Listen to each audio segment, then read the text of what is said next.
Don't get scared. I'm gonna, force you into anything. I'm gonna make you, sign your name. I'm gonna make you drink blood. Nothing weird. But I will just say this, and this is, I promised myself I'm not gonna go there, and then I go there. I've read on the internet, and maybe you have as well, among the hateful, slanderous things, that I've shoved my religion down people's throats. I shove it down their throats. It's delicious. I love you. First of all, I don't shove anything down anybody's throat. I've never forced anything on anyone. People are free to come to an event or not come to an event, or boot camp or not come to boot camp. And even then, I don't force anything down anybody's throat. But I'd like to put this to you for a minute. Consider this with me, if you will. If I was given a gift, a beautiful gift, that was free to you as well. Yes, you. If I was given a gift that was yours for the taking as well, what kind of a monster would I be not to tell you about it? Wouldn't I be a real jerk to keep it to myself? Right? I'm not talking about religion. I'm not talking about church. I'm talking about any of that stuff. I'm just talking about good news. Love. Acceptance. I'll give you an example. If I were outside the lobby and some guy was handing out $100 bills, he's like, here, have $100. I'm like, why? He goes, no, just give it. Take it.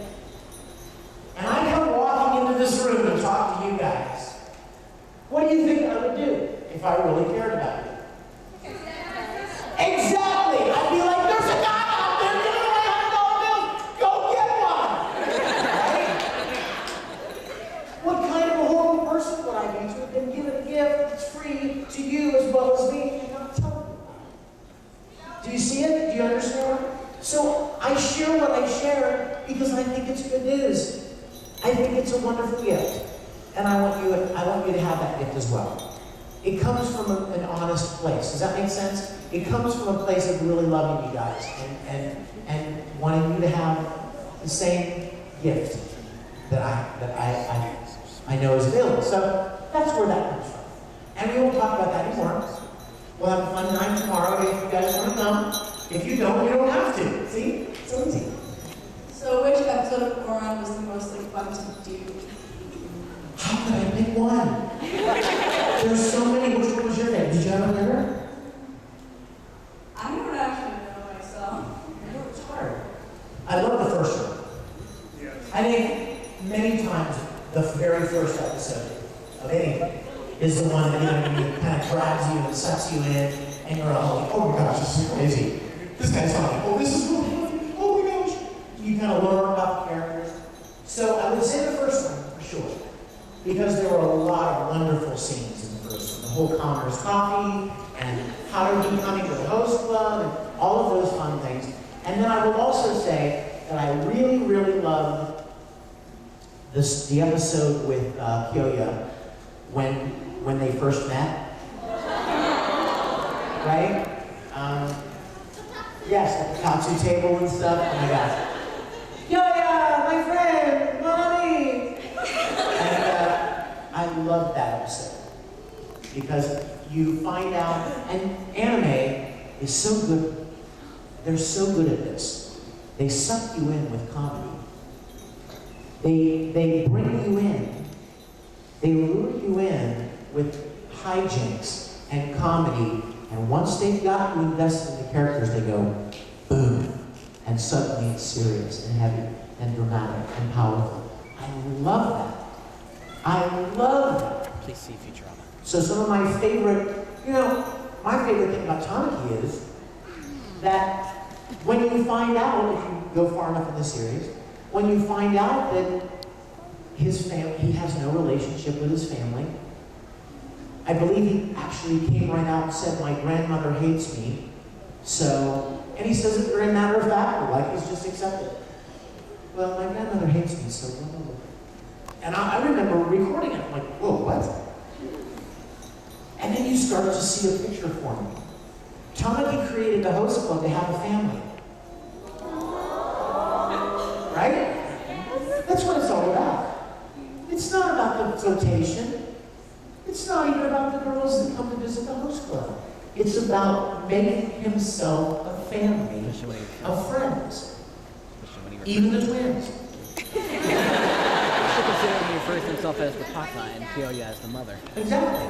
Exactly. He refers to himself sometimes as daddy and Kyoya as mom, right? I mean, it's his family. In fact, if you guys read the manga continues where the anime ended.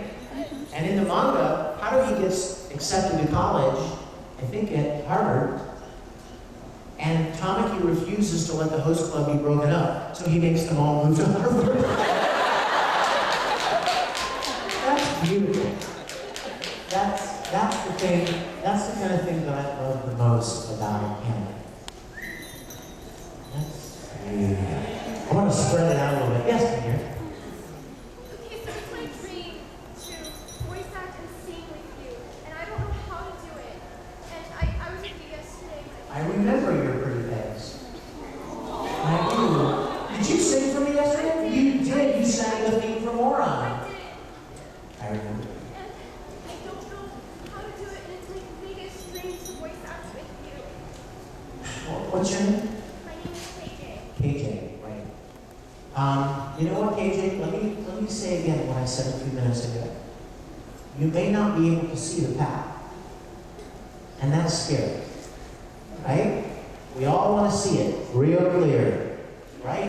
This is the road to take, and this is exactly where it's going to take you. Right there, and see it. That doesn't happen. Unfortunately, that just doesn't happen for very many people.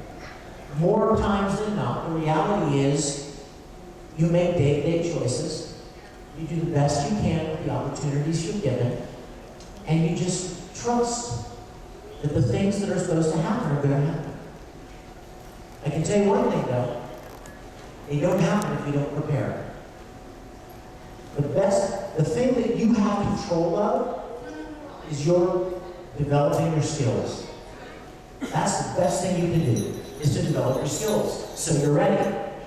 When that door opens, when that opportunity comes, you're right there with the skill that you've been preparing for years. I've been acting my whole life, and so when somebody said you want to play this voice acting thing, I was like, okay, I've never voice acted. I didn't never plan to voice act, but I loved acting. So my encouragement to you and to all of you, several of you came to the autograph session yesterday, and you asked me about being a voice actress.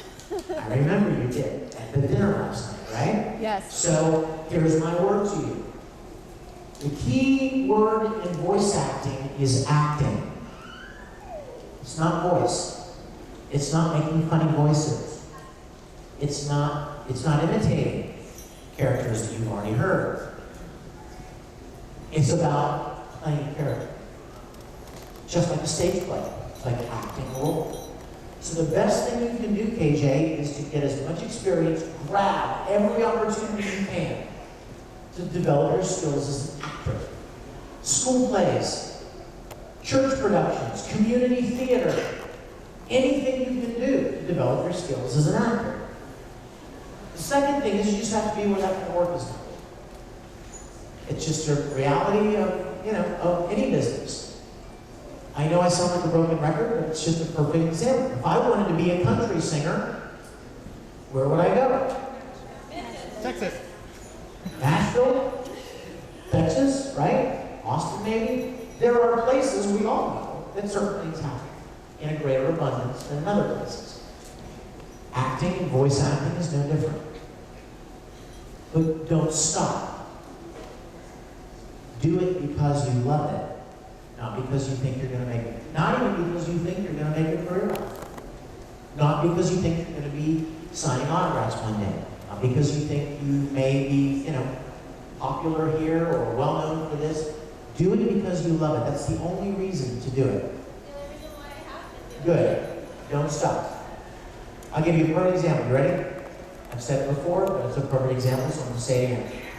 Everybody put your hands down for a minute. How many of you draw? Look around the room.